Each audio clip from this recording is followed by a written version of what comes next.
Hello friends, welcome to Physics Universe. Now today our topic is Standard 12 2.7 Potential Energy of System of Charges. तो potential energy को समझने के लिए हम लोग बारी बारी से चार्ज को एक दूसरे के पास लेके आएंगे। तो एट सेम टाइम मतलब अभी के लिए जो चार्जेस है वो अभी इन्फिनिटी पे। तो सपोज के मैं पहला चार्ज लाता हूँ Q1 फ्रॉम इन्फिनिटी। तो ये इन्फिनिटी पे था। अब Q1 को मैं इस पॉइंट पे लाया, यहाँ पर एक पॉइंट था P, क्लियर। तो ये जो Q1 है उसको इन्फिनिटी से यहाँ पर लाने के लिए वी नो दैट Q1 के आसपास अभी कोई दूसरा चार्ज नहीं है। दूसरा चार्ज नहीं है तो कोई इलेक्ट्रिक फील्ड नहीं होगा, कोई वर्क डन नहीं करना पड़ेगा। तो Q1 को इन्फिनिटी से यहाँ पर लाने के लिए there is no work to be done, so W is equal to 0 year, clear. But Q1 से जो पोटेंशियल मिलेगा P पॉइंट पे, that potential we got V is equal to 1/4 pi epsilon 0 into Q1 upon, so here it is Q1 upon R1P, clear. So this is the potential due to Q1 on point P. This distance is, we write it as 1R1P, clear. Now अब हमें Q2 को, जो कि अभी infinity है, उसको हमें Q1 के नज़दीक लाना है, क्लियर। सपोज कि हम लोग उसको यहाँ पर इस पॉइंट पे ला रहे हैं, that is our Q2 from infinity. यहाँ से लेके आए Q2 पॉइंट पे। तो अब जो Q2 है उस पर हमें वर्क करवाना पड़ेगा क्योंकि पहले से ही वहाँ पे Q1 चार्ज मौजूद है। तो now work done on Q2। अब यहाँ पर Q1 is positive charge, Q2 as well positive charge, तो वर्क करवाना पड़ेगा क्योंकि दोनों एक दूसरे को रिपेल करेंगे तो ऊपर से फोर्स देना पड़ेगा।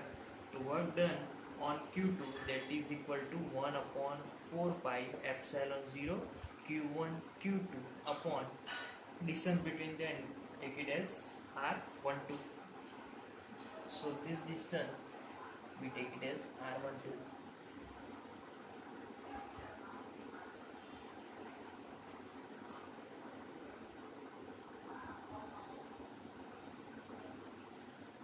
Clear, okay. नाउ तो वर्क हो गया Q2 के कारण।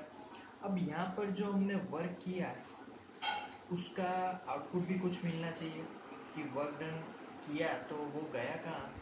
तो work done is stored in this system in the form of potential energy. जब कभी भी हम लोग वर्क करवा के कोई ऑब्जेक्ट को हम लोग कोई हाइट पे ले जाते हैं, तो जब हम उसको हाइट पे ले जा रहे हैं तब हम उस पर वर्क करवा रहे हैं, और हाइट पे पहुंचा तब उसके पास वो पोटेंशियल आ गया ड्यू टू दैट हाइट। तो potential energy same from this equation similar to work done on charge Q2. So similar equation is there for potential energy. So total potential energy between these two charges is 1/4 by epsilon 0 Q1 Q2 upon R12, clear. So यहाँ पर potential energy is positive. Why? Because we know that here Q1 and Q2 greater than 0, क्योंकि Q1 Q2 both are like charges, either they are positive or negative। but अगर Q1 Q2 less than 0, then what happens here? एक positive charge हो गया, एक negative charge हो गया। अगर एक पॉजिटिव एक नेगेटिव हो गया तो वहाँ पे एट्रैक्शन होगा। तो जो भी पोटेंशियल एनर्जी है उसकी जो पूरा साइन है पहले पॉजिटिव था तो it will be now negative. So negative sign आ जाएगा पोटेंशियल एनर्जी में, क्लियर। क्यों नेगेटिव साइन आया? क्योंकि पहले हमने जो वर्क किया था वो Q2 चार्ज पे किया था। अब वर्क बाय Q2 चार्ज होगा तो potential energy will B negative. Clear. तो यहाँ पर ऑन बाय का चेंजेस है, अगर ऑन होगा तो potential energy will be positive, अगर work done by Q2 then it will negative. तो यहाँ पे जो चार्जेस की साइन है दैट इज ऑल्सो इम्पोर्टेंट कि कैसे हम लोग उसको लेते हैं। क्लियर। अब फिर से बारी आती है इसकी, जो पोटेंशियल एनर्जी है that will be work done. We know that work done is equal to Q2, क्योंकि Q2 पे हमने वर्क डन किया है, and potential is due to V1, और जो डिस्टेंस है, डिस्टेंस कौन से डिस्टेंस पर हम लोग उसको लेके आए हैं, तो that distance will be R2। Clear. So Q2 into V1 of R2, V1 को हम लोग यहाँ पर ब्रैकेट नहीं देते, V1 is the function of R2, so is equal to Q2 into 1 upon 4 pi epsilon 0 Q1 upon R1P. Clear? So as a result, this equation becomes 1 upon 4 pi epsilon 0 Q1 Q2 upon R12. Clear? Because distance here is between Q1 and Q2 charge. Clear? Okay. Now ये बात हो गई हमारा जो work done हमने किया उसकी। Now potential की बात करते हैं कि P पॉइंट पे टोटल पोटेंशियल कितना होगा due to Q1 and Q2 charges. तो total potential on P now is equal to K Q1 upon R1P plus K Q2 upon R2P। Okay, now common term K, so 1 upon 4 pi epsilon 0 bracket Q1 upon R1P plus Q2 upon R2P. So total potential due to these two charges is this formula. We denote it as by this formula. Clear? अब हमें क्या करना है कि Q3 charge जो तीसरा charge है उसको इस सिस्टम में लाएंगे, वो भी पॉजिटिव चार्ज है।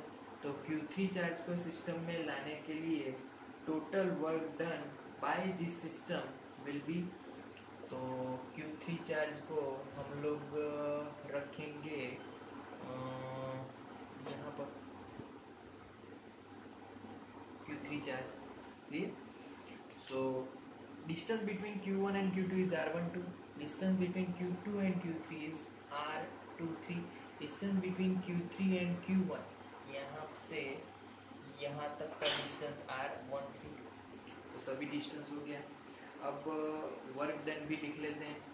तो work done by the system, तो work done by system on Q3 and that will be W is equal to, now common term is 1 upon 4 pi epsilon 0 into the bracket Q1 Q3, क्योंकि पहले से ही दो charge है तो Q3 पे जो भी वर्क डन होगा due to Q1 and Q2 upon R13 plus Q2 Q3 upon R23।